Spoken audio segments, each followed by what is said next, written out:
there are certain qualities which we have lost. One of them is the quality of honesty. One of them is the quality of mercy for one another, compassion, empathy.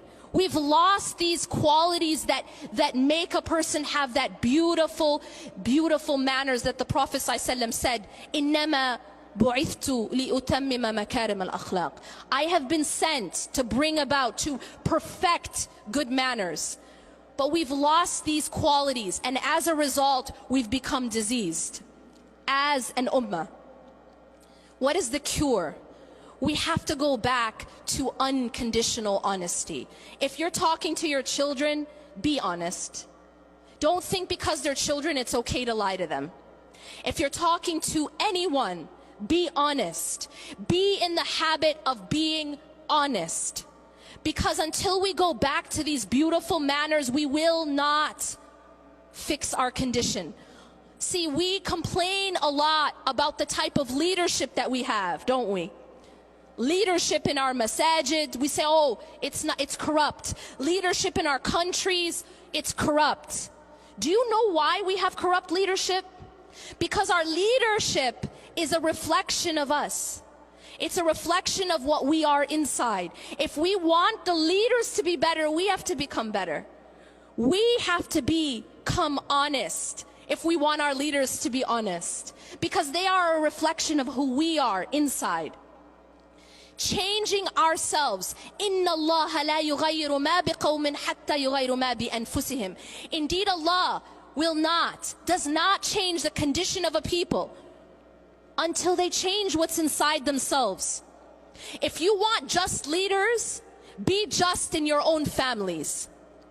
Be just in your organizations, at your schools, in your masajid. We can't even have a proper board in the masjid, and we're going to talk about justice at the state level.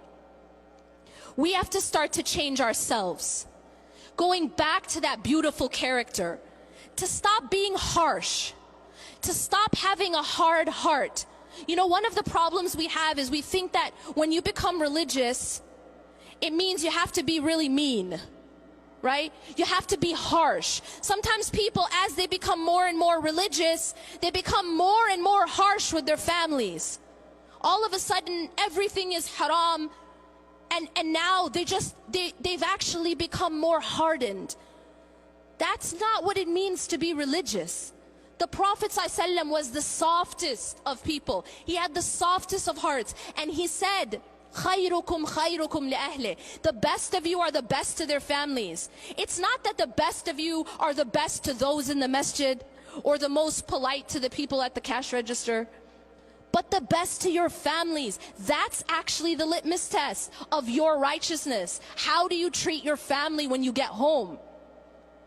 That is the litmus test put down by the Prophet ﷺ. We have to go back to good character. إِنَّمَا بُعِثْتُ لِأُتَمَّمَ مَكَارِمَ الْأَخْلَاقِ. I have been sent to beautify, to perfect beautiful manners and character. We have to go back to mercy between one another, compassion, empathy. لا يؤمن أحدكم حتى يحب لأخيه ما يحب لنفسه. That none of you truly believe until they love for others what they love for themselves. We have to be a people who care about one another. We cannot have this nafsi attitude. And if we do, it's a sign that there's a disease internally. Finally, one of the diseases that is plaguing us as a community, both individually as well as collectively, is the disease of despair. I believe that we have fallen into despair. Many of us feel as those who came before us felt. اعلموا that Allah subhanahu wa ta'ala actually asks us rather, أم حسبتم أن تدخلوا الجنة ولما يأتكم مثل الذين خلوا من قبلكم.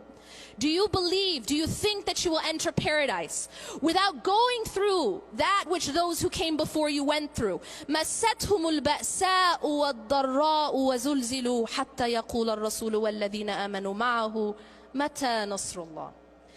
Those people who came before us, They were tested. They were given adversity. They were tried. They were so shaken that even the messengers and those with the messengers asked, Mata Nasrullah, when will the help of Allah come? I think that we feel like that right now. And many of us have fallen into despair. But Allah subhanahu wa ta'ala does not want us to fall into despair. Allah subhanahu wa ta'ala reminds us at the end of this ayah, Ala inna nasrullahi qareeb. Indeed, the help of Allah is near. أقول قولي هذا واستغفر الله لي ولكم إنه غفور رحيم. سبحانك الله وبحمدك أشهد أن لا إله إلا أنت أستغفرك وأتوب إليك.